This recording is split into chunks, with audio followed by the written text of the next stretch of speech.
Good morning, students. Welcome to the lecture of Real Analysis 2. In the previous lectures, we have seen some basic notions which are essential for us to understand the Liebig major theory. But in lecture number 2, we have seen an example how a relation can be defined between the two sets. Relation is actually a subset of a Cartesian product of the two sets. Here is an example we have discussed, and we have discussed how this is going to be related. A relation we have defined in this first example is A is related to B if A is the divisor of B. Therefore, with this relation, we have taken a set R, which is actually a subset of A cross B. 2-3 more examples we have taken on the set of integers. If we define a relation A is related to B if and only if A minus B is even, we have checked out whether this relation is reflexive or not. Yes, it is reflexive, it is symmetric, it is not antisymmetric, and this is transitive as well. Right? One more example we have seen by defining the relation on the set of natural numbers with the similar way. A is related to B if and only if A is divisor of B. We have seen the properties as well. Then we have seen the definition of a partially ordered set. The partially ordered relation is known to us right now.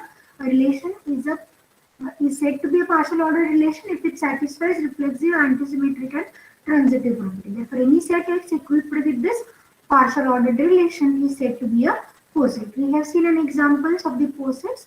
Set of n natural numbers with less than or equals to. This less than or equals to is not actually less than or equals to. This is the symbol we were using in order to denote the relation. Therefore, here A less than or equals to B means A is the divisor of B. Right? Similarly, if we take F to be a family of sets and the inclusion relation, if we define on this, then we have seen the relation is reflexive, antisymmetric, and transitive. Therefore, this inclusion relation is partial ordered, and hence F epsilon is F with the inclusion relation is a poset. Then we have seen strict order relation. The strict order relation is actually a relation satisfying only two properties, antisymmetric and transitive. Next is comparable elements. Two elements are said to be comparable if one of the relation holds. That is, either A is related to B or B is related to A. Or in terms of this standard notation of less equal, one can say either A less equal B or B less equal to A must hold. Okay. Now in the first example, whatever we have seen, this example, here we can say that 2, 6, 2, 4, 2, 6, 2, 8 are related to one another. But 2 is not related to 9. 9 is also not related to 2. Therefore, these two elements are not comparable. Right? These elements are not comparable. Okay. Then the totally ordered set is defined to be a poset in which any two elements are comparable. There is a relation between the arbitrary two elements of the set. Then it is said to be a totally ordered set, or it is called as a chain as well, or one can say this is an ordered set. Linearly ordered or totally ordered. Then we have seen the definition of bounded set, right? And then order complete. Ordered set is said to be ordered complete if for every non-empty subset of X which has upper bound, has least upper bound, equivalently, if it has lower bound, it has greatest lower bound as well. Coming to the today's lecture, now in today's lecture we are moving towards the actual major theory. Before that, let us try to understand the properties of the real number system. What are the properties of real number system actually in group theory? What this real numbers is, whether it is group, ring, field, what property it is going to satisfy? Yes, it is field. Can you just tell me the properties of field?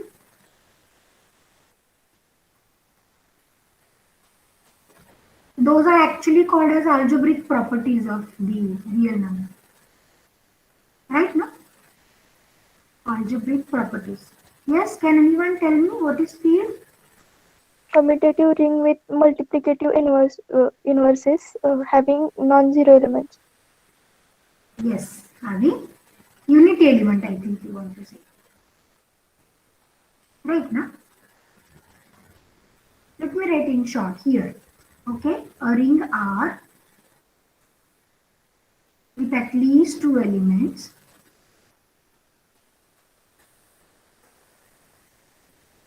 This is what you were studying now in algebra 2, I think, right now.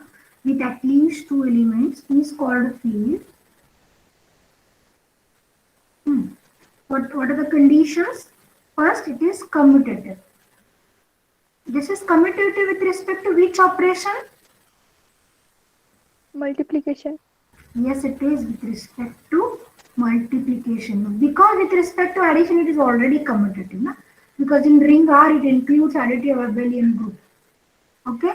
Second is it has unity. What is the meaning of unity? Multiplicative identity. Yes. And the last is each non-zero element possess multiplicative inverse. Correct? This is going to possess multiplicative inverse. Okay, one may have a question, what is ring? It's not a question, we just recall. What is ring? A non-empty set equipped with two binary operations, right? A non-empty set equipped with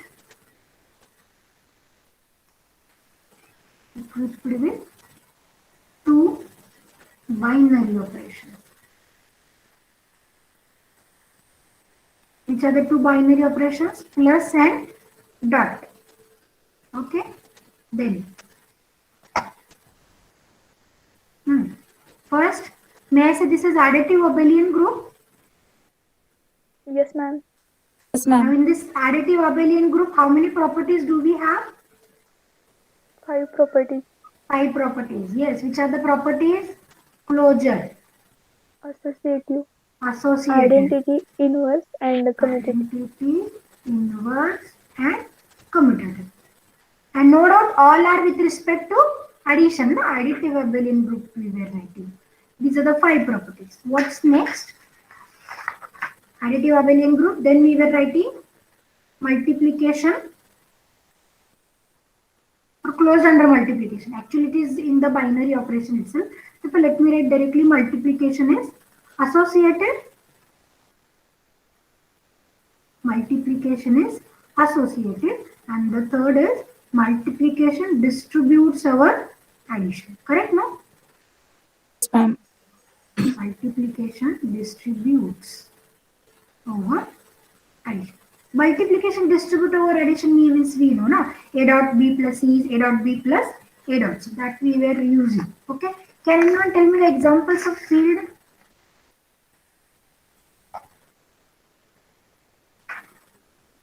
Rational numbers. Yes. Real. Numbers. Real numbers itself. Good. Okay, now what we were going to write? We were going to write all these properties are the algebraic properties or called as field axioms. Therefore, we will just rewrite those as the algebraic properties. Therefore, let me just continue for all real numbers. For all real numbers x, y, z, we have two operations, plus and dot, defined from r cross r to r. Why we were writing r cross r? Because the operation we were doing in two elements, no? Addition of two elements we were writing. That's why the domain should be a Cartesian product, right? No? We have binary operation, I can write. We have binary operation plus dot defined dot r cross r to r. And the first property we were going to write is x plus y is equal to y plus x. What it is giving me? Addition is commutative. Then x plus y plus z. What it is giving me? Associative. Yes, this is addition is commutative. Now I am writing addition is associative. Number 3 I am writing there exists 0 in R such that x plus 0 is equals to x for all x in R. What it is giving us? Existence of Identity. additive identity I will write. Existence of additive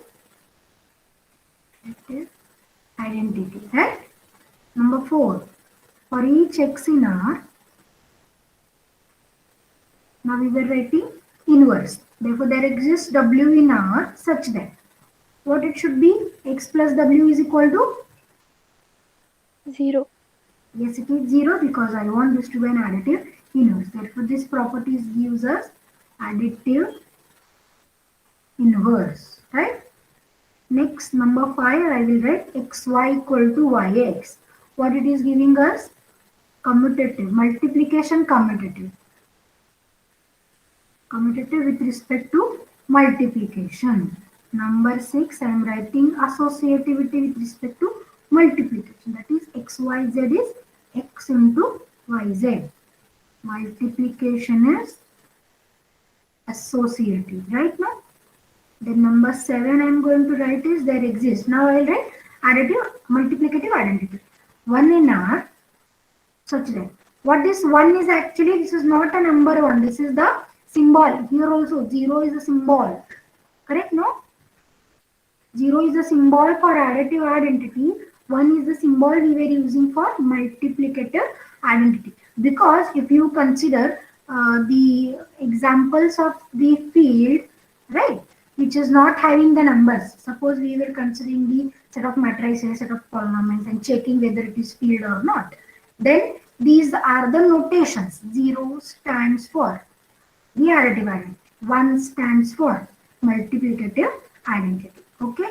Therefore, what this is, x dot 1 is equal to x. Right now? This is existence of multiplicative identity. Okay.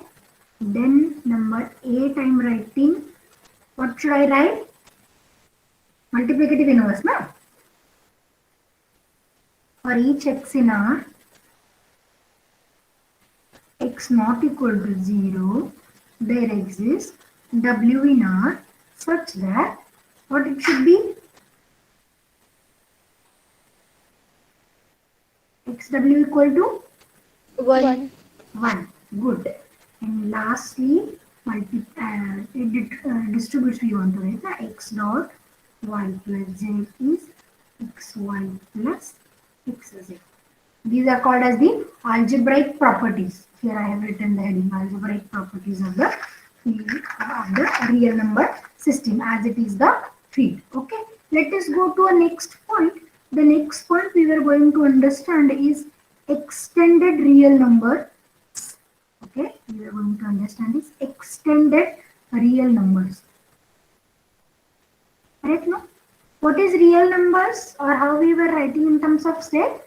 R, okay, R we were writing this as open minus infinity to plus infinity. Correct now? Open interval minus infinity to plus infinity. Now, extended real number system tells us that we want to extend these real numbers to include plus infinity and minus infinity. Okay. Therefore, this extended real number system is the system obtained by addition of minus infinity and plus infinity to the set of real numbers. Now, whenever we were adding these two as the numbers of the real number system, then one should define what about their addition and multiplication as well. Because on real number systems, we have two operations, addition and multiplication, as of we have seen just now. Okay. Therefore, here the word itself tells us the meaning. Extended real number system. We are extending the real numbers to include plus infinity and minus infinity. We will just write the statement, extend the system of real numbers,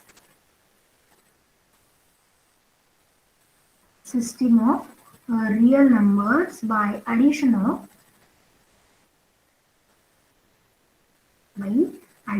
of two elements plus infinity and minus infinity, and this enlarged set is called extended real numbers.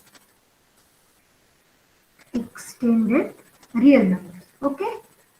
Actually we know, or here I can write, we know our x, if I take as a real number, it lies between minus infinity to plus infinity, right now? This is what we know actually. Now we will add plus infinity and minus infinity, and we define how this operation is being performed, right? What do you think if I take an addition of this plus infinity with any arbitrary element, x plus infinity? Yes? Infinity. Yes, it is infinity. What about x minus infinity? It is Infinity. minus infinity we will write, right now? X dot infinity is infinity if x is greater than 0, right now? X dot minus infinity is minus infinity again if x is greater than 0. What will happen if x is less than 0 in this statement? If x is less than 0, this negative into infinity gives me negative infinity. Similarly, in this second statement, if I take x is negative, the negative into negative it becomes positive, therefore it is giving us the plus infinity value. Okay, and okay, this is what with an arbitrary element x of the real numbers and plus in minus infinity. Now we will define the operations in infinity itself. That is infinity plus infinity. Infinity minus infinity minus infinity. Minus infinity, right now? Then infinity into plus minus infinity. This is plus minus infinity. Next, minus infinity into plus minus infinity. What will be a resultant? Plus minus infinity. For plus it will be minus, for minus it will be plus, no? Yes, ma'am. Right, therefore this is minus plus infinity, and lastly we will define 0 dot infinity is 0. 0 dot infinity is 0, and one can write as a remark that the operation infinity minus infinity is left undefined. Is left undefined. You cannot write infinity minus infinity as 0. Why?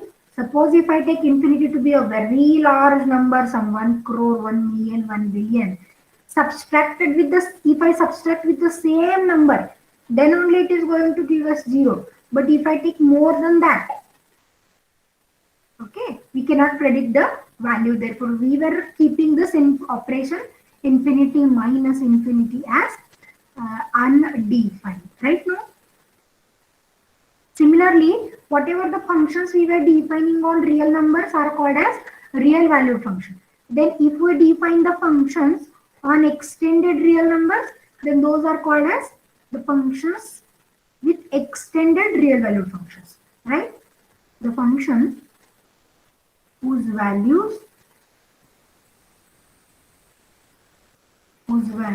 are in the set of extended real numbers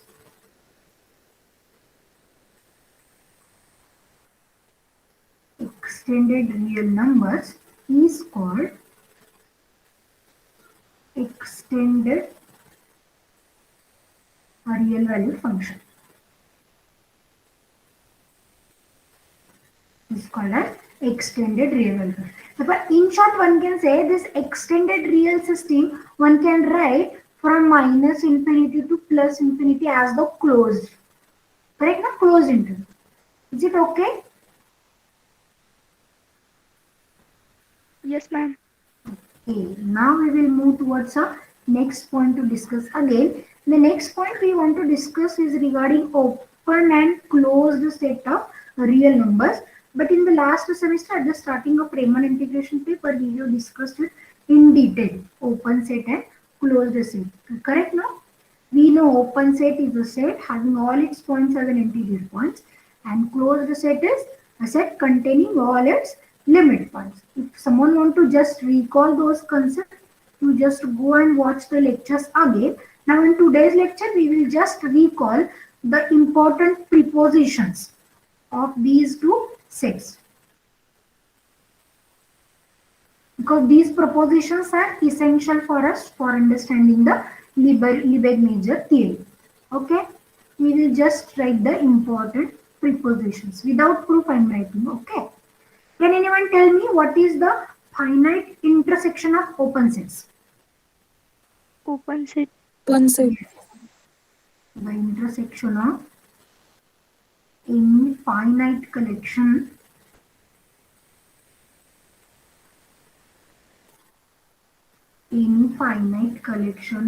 of open sets is open. What about arbitrary intersection? Open. Is it open? Closed. Is it closed?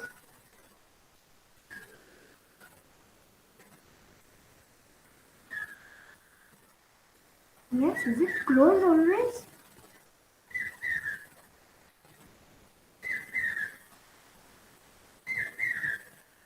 Here the word was written arbitrary or any collection, right?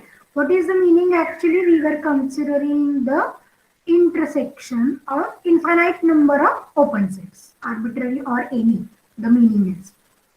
Can anyone? Is it open or closed? Intersection of arbitrary or any collection of open sets. What it is giving us? Not holder. Yeah, it is not Not going to open. need not open. Need not be open set. Any example of this? Suppose I consider the interval in, which is an open interval minus 1 by n to plus 1 by n. Okay, n is in n. Whether the set is open set or not, this is an open interval actually. Open interval is an open set, no? Always. Therefore, may I say in? So this is an open set. Now what I will do, I will take the intersection. Then I will take the infinite intersection of the set of in. Right? N is running from 1 to infinity. What will happen? This is intersection. N is from 1 to infinity minus 1 by n to plus 1 by n. What this intersection is giving us?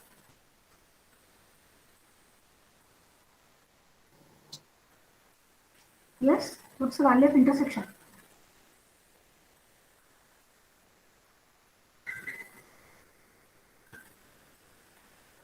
The students, here it is my zeros, eh? This is our real number system. Okay. Let me start with n equal to 1. For n equals to 1, what is this interval? Because it is natural number, na? N is natural number. -1 to 1. Yes, minus 1 to 1. Therefore, here I'll write open minus 1 to open plus. Next, let us go to next natural number n equal to 2. What is the value of this interval? Minus half to plus half. Right now, somewhere it is minus half to plus half. Next, n equal to 3. Minus 1 by 3 to plus 1 by 3. Next, for n equal to 4. 1 by 4 minus 1 by 4 to plus 1 by 4 and just go on continuing like this. Till infinity I am going. Right? What this intersection is giving us at last? Zero.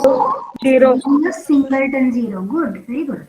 This is singleton zero. Singleton zero is a finite set whether it is open or not. Not. Not ma'am. Not open set. Therefore, we cannot predict about intersection of arbitrary intersection of the open sets. Right? Let me go for the next proposition. What about finite union of open sets? Arbitrary union of open set is open set. What about finite union then? Is always open. Yes. Therefore, may I write directly regarding the arbitrary union? The union of any collection of open sets is open. Correct? No? because as you told me the statement is true for arbitrary union, therefore it is going to be true obviously for finite union as well, right? Next, do you know this result or no? I don't know. Every open set of real numbers is written as countable union of disjoint open sets. Have you studied this? Yes, ma'am. Every open set of real numbers. Nice proofs we have for every statement. I just instruct you to go through the proofs again so that the idea will be more clear.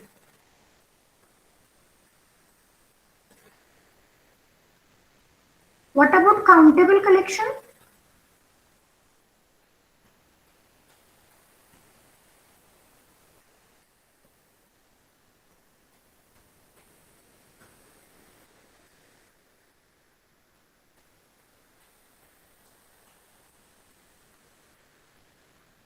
What about countable collection? Countable collection means it is an infinite collection which is countable. Sometimes we were using the word countably finite, countably infinite, or countable only, right? We were not writing this as infinite collection because every infinite need not be countable. Therefore, this is countably infinite collection. This is countably infinite collection of disjoint open sets. Let me come towards the closed sets. What about the union? What about the union of closed sets? Whether finite union is closed or arbitrary union is closed. Finite union is closed. Finite union is closed. The finite union of. Do you know the reason why arbitrary union is not closed?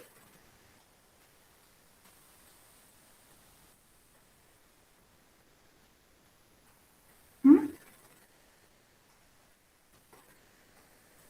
You have to give here an example. Na? If an arbitrary union of closed sets is not closed. We just find the example. What about their intersection of closed set?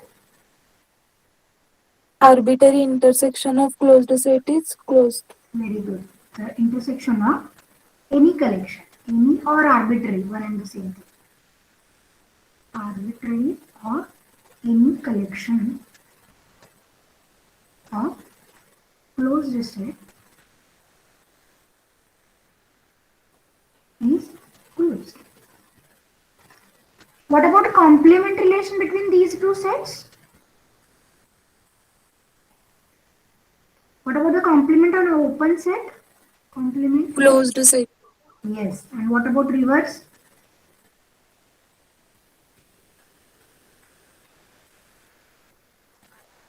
Complement of open set is closed set, and the complement of closed set is Open set. open set.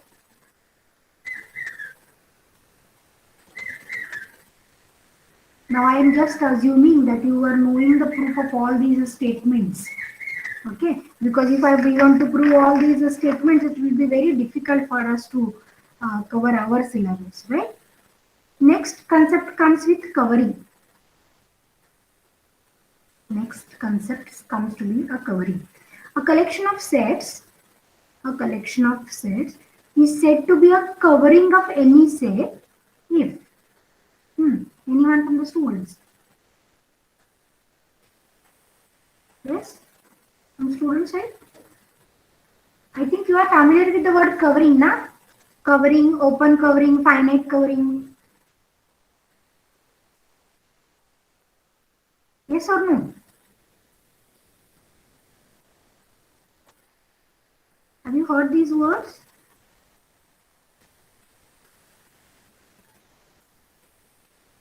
A collection curly C of sets covers a set F if. What if F is contained in union of set O such that O is in the curly C. Okay. Also C is called covering of F. Is called covering of F. Can anyone tell me the example of this covering? hope I am clearly audible.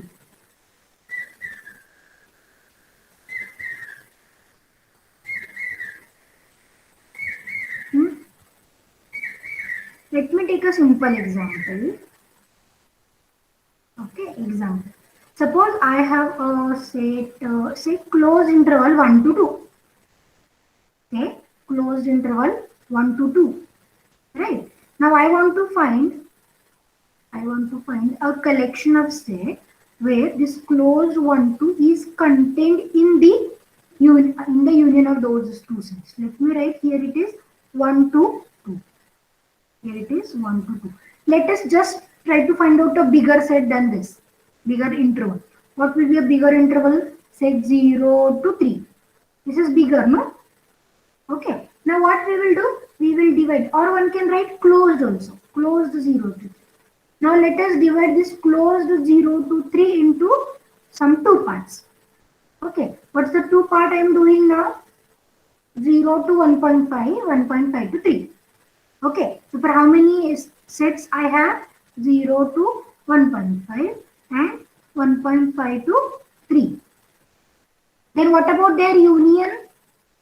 What about the union of these two sets? This is closed 0 to 3. Now whether this closed 0 to 3 contains closed 1 to 2 or not? Yes, ma'am. Yes, it is. Therefore what this is called? This is called as covering. If I call this to be a curly C having two sets itself, then this curly C is called as covering of this set closed interval 1 to 2. Okay. Likewise, one can say this to be the given set to be contained in union of the sets of this collection curly C. Then this curly C set to be a covering of the given set. Or here I have explained with two sets actually, right? Now one can explain this with same example, closed interval 1 to 2. Okay, closed interval 1 to 2. I just want to find out one set bigger than this. This is closed 1 to closed 2. Now what I will do, I'll consider an open interval with distance 0.5 on the left, 0.5 on the right. Therefore, how much is this value? 0.5 to 2.5. Now, may I say this closed interval 1 2 is contained in open 0.5 to 2.5. Right now, only one set is sufficient for me now. Therefore, this set is set to cover closed interval 1 2. Have you understood covering? Yes, ma'am. Yes, ma'am. Therefore, this is called as covering. Therefore, any collection of set is said to be a covering of F if F is contained in union of the collection of sets. Okay. Now, there are two types in the covering. First is open covering. What is open covering? If every element in this collection, that is every set in this curly C, if it is open set, then it is called as open covering. If each O in curly C is open set, we call curly C is an open covering. Curly C is an open covering. Second is finite covering. Now curly C, if the set curly C, collection of set, contains only finite number of elements, then it is called as finite covering.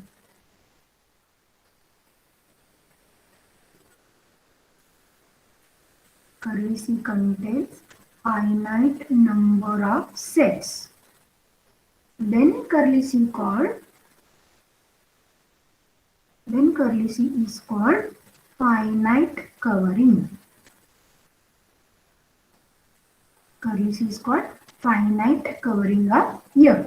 This previous example we have seen, first example, closed interval 1 to 2 is contained in union of collection of two sets only. Therefore, how many sets in this curly C we have written? Two sets we have written only, means finite number actually. Right now? Therefore, this is a good example of finite covering. This is also a good example of finite covering. Can anyone tell me an example of open covering? Open set. Every element should be an open set. We know all open intervals are open sets.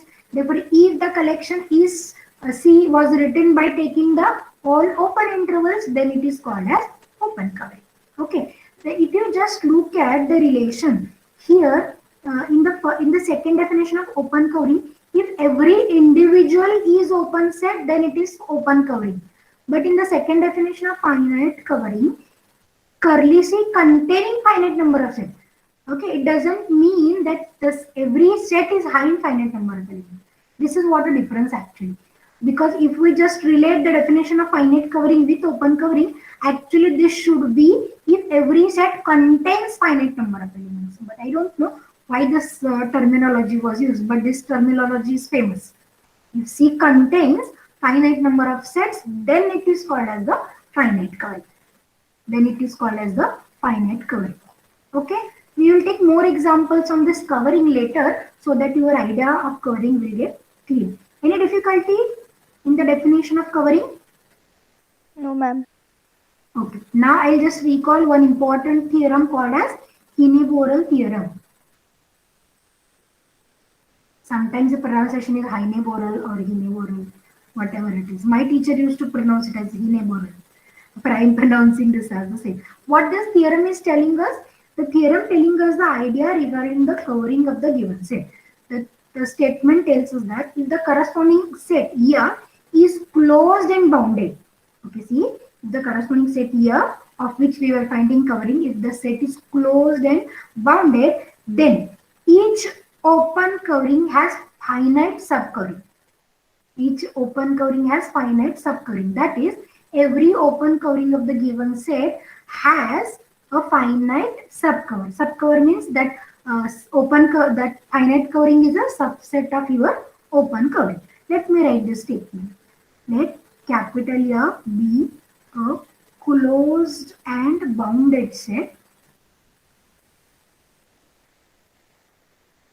of real numbers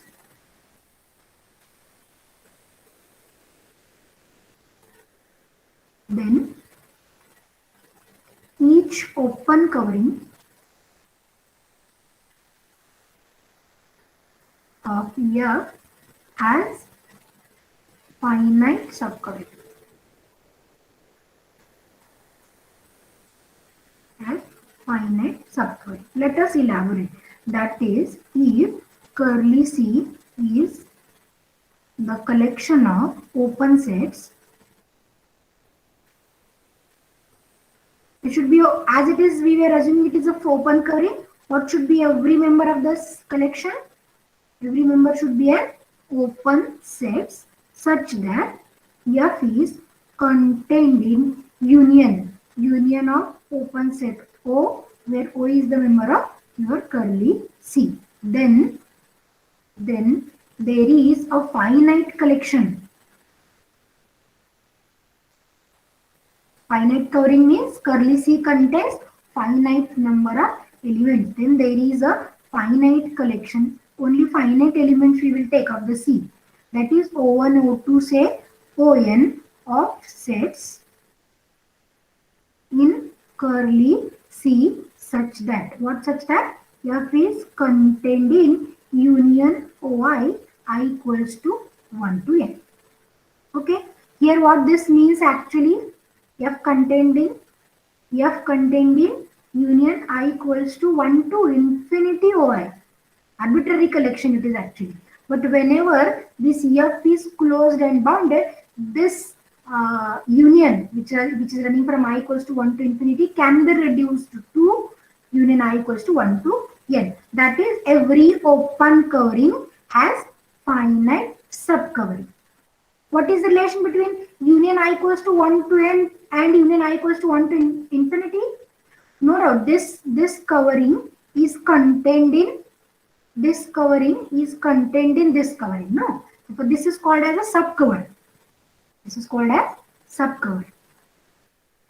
Is that okay? I think this was a theorem in your BSc syllabus. Right? No? Yes, ma'am. Yes, ma'am. Okay. Now let us write a next to be indexed subset. Indexed subset. Okay. Whether you have any difficulty in this Any-Borel theorem? As of I told you, No, already, ma'am. we are going to consider the proofs. Okay, we will just recall the statements because these are essential for us in the major theory. Okay, now shall I continue? Yes, ma'am. Ma'am. Next is index the subset. The word itself tells us the meaning actually. What is indexed? Usually we are doing indexing, no, in our notebook, or we find index in the books also. What those index tells us? This was somewhat like numbering, no? Indexing tells us the numbering. In book, if I start, this index tells me which is the first chapter, which is the second chapter, what are the subpoints in that first chapter, subpoints in the second chapter, where the book ends with bibliography, right? No. Therefore, this first page, that is index page, is giving us a numbering regarding all the syllabus or the material given in the book itself. Likewise, here also we are going to do the indexing of the subsets. We were going to do the indexing of the subset. For that, we were considering one index set. Okay, one index set. Generally, if I want to index, if I want to number, if I want to count, which set we were using? Suppose there are students in Natural MSc 1 numbers. mathematics. Yes, it is natural. Good. So there are some students in MSc 1 mathematics class. Okay, and I want to give the numbering. I want to give indexing to all the students. We start with generally counting as first student, second student, third students. Likewise, no. The index set under the consideration is generally a natural number. But in mathematics, it is not imposed always that it should be a natural number. If it is natural number, no doubt this is also an indexing subset. Therefore, indexing was taken with the help of an index set. With the help of an index set, and this is the symbol for the index set. This is the symbol we were using for the index set. Therefore, indexed subset of X is actually a function defined from index set to the set X itself. Let me write an indexed subset, an indexed subset of X. Okay, or collection of subsets you can call it. Or collection of subsets of X. Collection of subsets of X is a function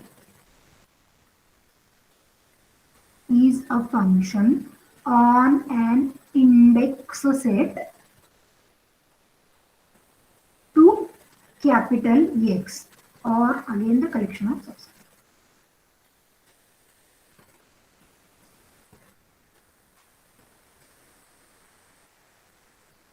Okay, that is, if I am writing this as f as a function, it is defined on the index set and the resultant is capital X. That is, your f of indexing gives us subset of X. Gives us subset of X. That's why we were writing. This is indexed subset of X or collection of subsets of X. This is collection of subsets of X. Now, if this index set is natural number, this set is natural number, then the indexed set coincides with the notion of a sequence, right? No, because in sequence, what is the function we were writing for a sequence? This is form set of natural number to real number, right? Now, so whenever this index set is natural number, the concept coincides with notion of sequence. Means this is giving us an idea. This is the first set, second set, third set, and so on. Whatever it is, indexing was made with the help of this index set. Ulta V is the symbol, right? Is this understood to everyone? Generally, this index set is natural number. So that the whatever is the indexing we were doing, this is giving me f1 as first subset, say x1. Then this is f2. This is x2 and so on. generally. But as of we know, mathematics is not restricted limitedly. Therefore, one can take this indexed set to be any set. But generally, we will take this as natural, right? Therefore, this is called as indexed subset. Next definition comes with a set function. Next definition comes with a set function. Now the terminology set function itself tells us the idea. A function defined on sets, collection of sets, one can say. A function which is defined on collection of sets and whose resultant is extended real number system. Whose resultant is extended real number system. Let me define. Set function is a function. Set function is a function that has set of subsets of a given set as a domain.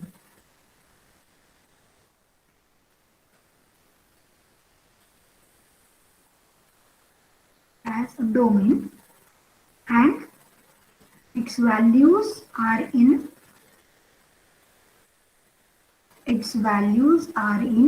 extended real number system.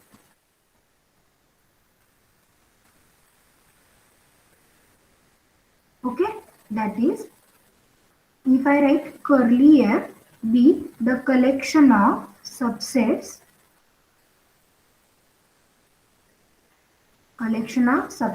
of set X, then small f be a function defined on this curly set to R union plus infinity. R union, that is, we have extended the real number system to plus infinity. Okay, the f is a function defined on set. Yeah, defined on set and has extended real values is called as set function. Okay, what simply you have to remember, set function is a function defined on sets is a set function. A function defined on sets is a set function. Let us come to a next definition called as an algebra or Boolean algebra.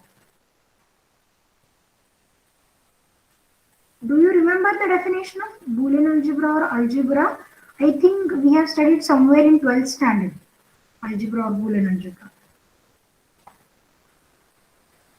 All these words we were using in major theory. Set function we were using, index subset we were using, algebra word we were using, rather sigma algebra is its extension, that also we were using.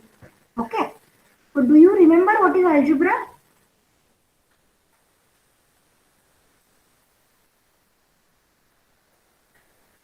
Is the voice clearly audible, students? Yes, ma'am. Okay. Now let me tell you, Boolean algebra is collection of subsets of a given set which is closed under complementation and finite union. Which is closed under complementation and finite union. Let me write a definition. A collection, curly A is the symbol. Curly small a. Curly A of, or sometimes in some books it was used with curly capital A also. Like this. Okay. Whichever notation you feel easy, you can use. Curly A of subsets of X. Subsets of X is called algebra or Boolean algebra.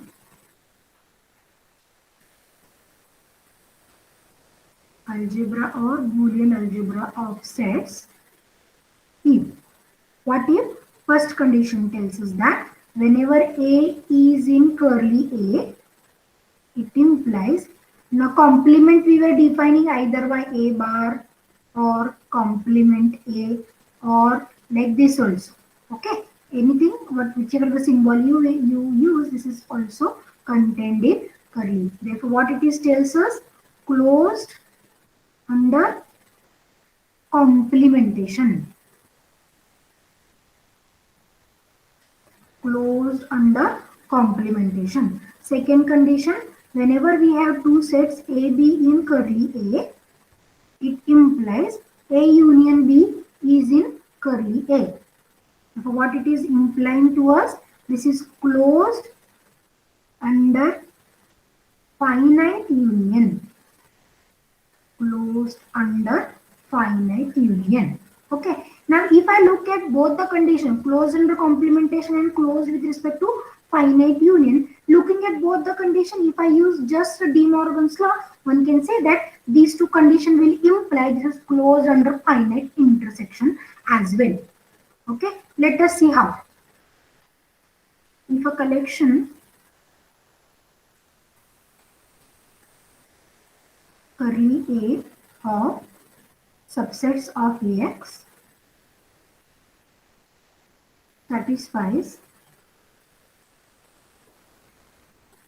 1 and 2 conditions, 1 and 2, then by De Morgan's laws.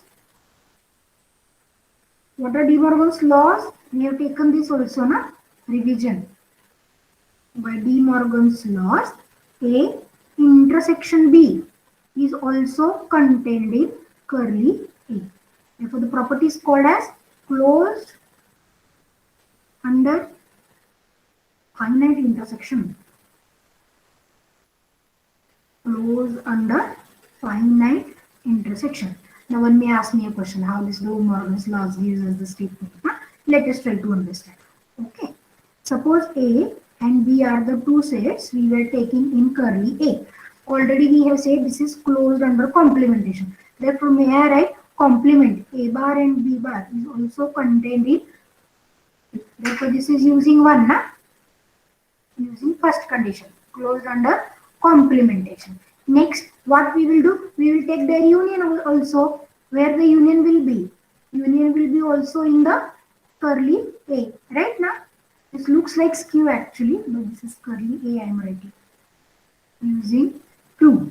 Okay. Now, if the union is there, this is considering as one element. Let me use complementation again. Therefore, what this complementation tells us?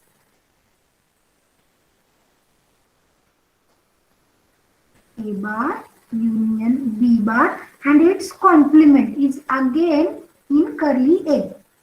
Which condition I have used? Again, I have used 1. Then what about complement of A bar union B bar? Is it A bar bar intersection complement of B? Right now? What is complement of A? Is it A itself? Yes or no? Yes, ma'am. Yes, ma'am. Okay. Let us try to understand the examples.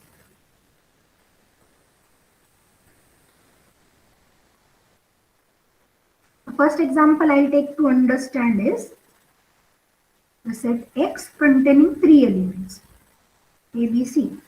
Now what to consider actually? Curly C is the collection we want to consider, where this collection is a subset of the given set, and we want to check whether it is algebra or Boolean algebra or not by verifying the 2 conditions. This is closed under complementation and closed under union as well. If it is closed under union, it will be automatically closed under intersection also. Therefore, here what I do, I consider the collection curly A to be power set of X. How many elements do I have in this power set of X? 8. 8 elements, right? What are those elements? Phi, singleton A, singleton B, singleton C. Let me write doubleton elements. Doubleton AB, BC, AC. Right? And what is the last? The set itself, no? Now you check whether this is closed under complementation or not. Complement of phi. ABC. Complement of A.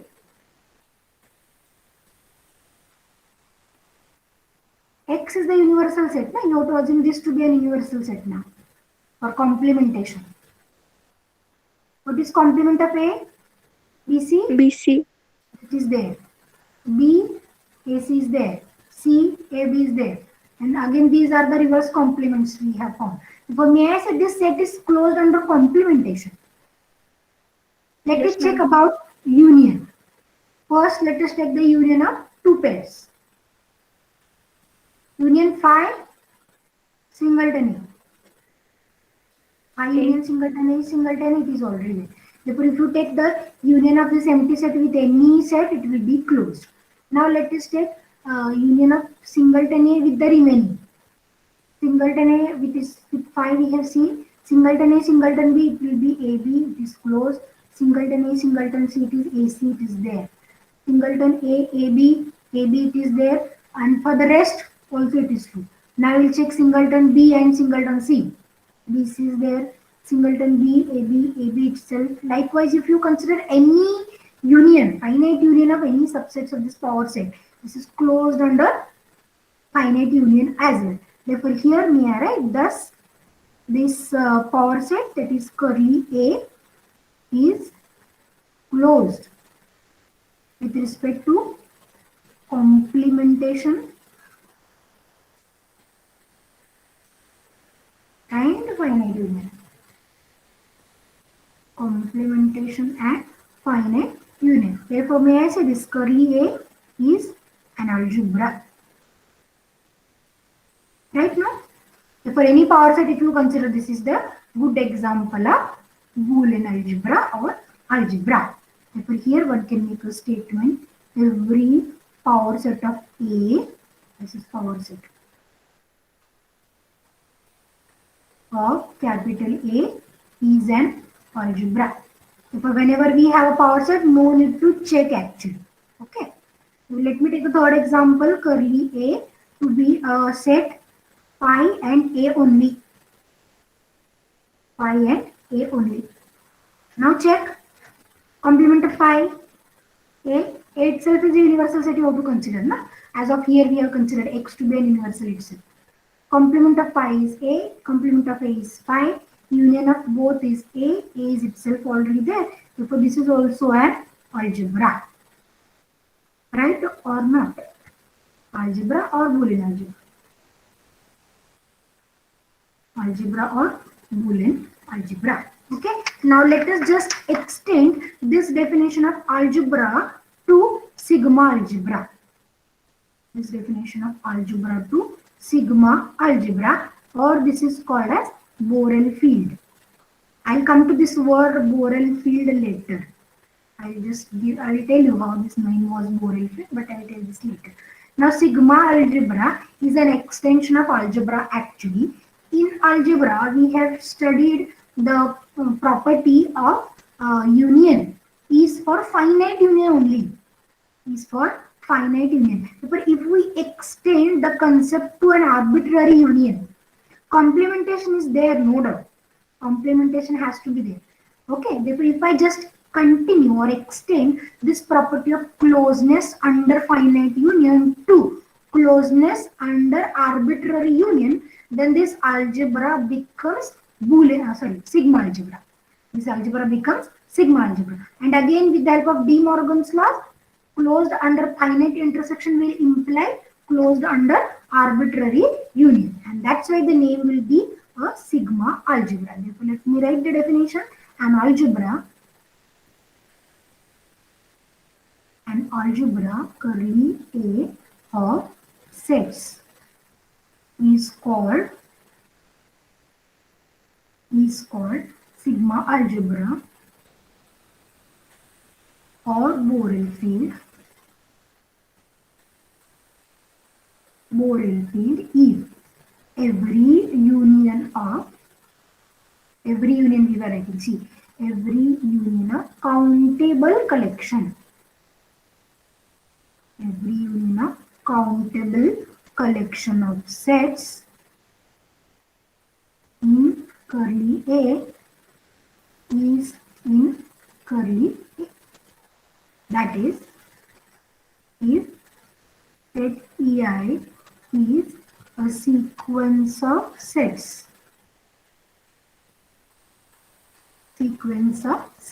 Then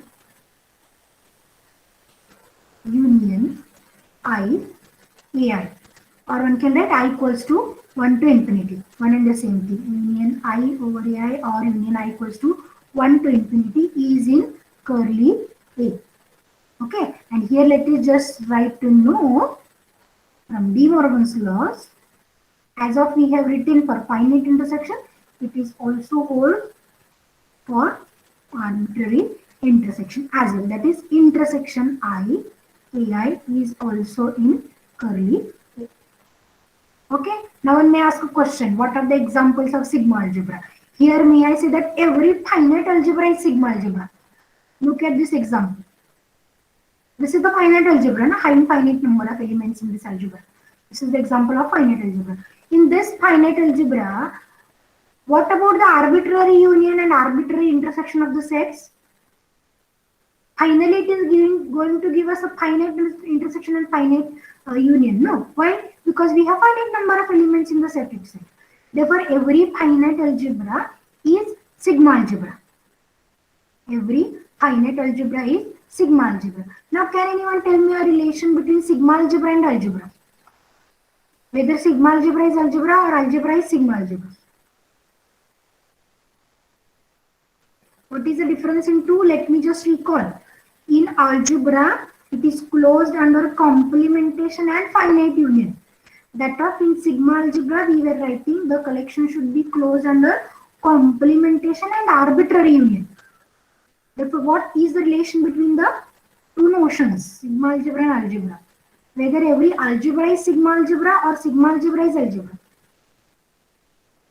Sigma algebra is algebra.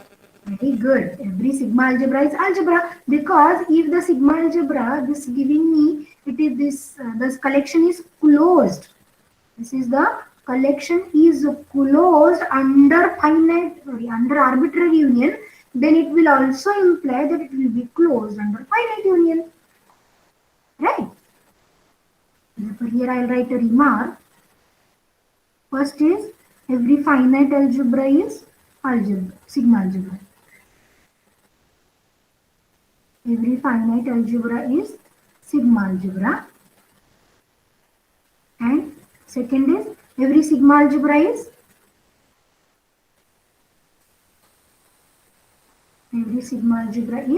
algebra. Okay? In sigma algebra, it is closed with respect to arbitrary union. Therefore, it must be closed with respect to finite union as well. Let me write one example. The example is countable partition actually. Let us A1, A2, A3 is a countable partition. Countable partition we know actually, but partition is a concept we have studied with respect to interval. Countable partition of set X. Do you have a lecture at 1:30? Yes, ma'am. Okay, let me stop it here only. I'll take this example in the next lecture. Okay, I hope you have understood the concept we have taken in today's lecture. I'll just continue with this example in the next lecture. If you have any difficulties in today's lecture, you can ask me.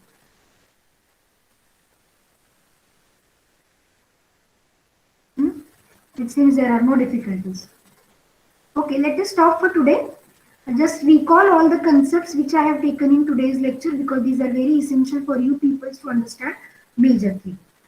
Okay, thank you for being with me for this lecture.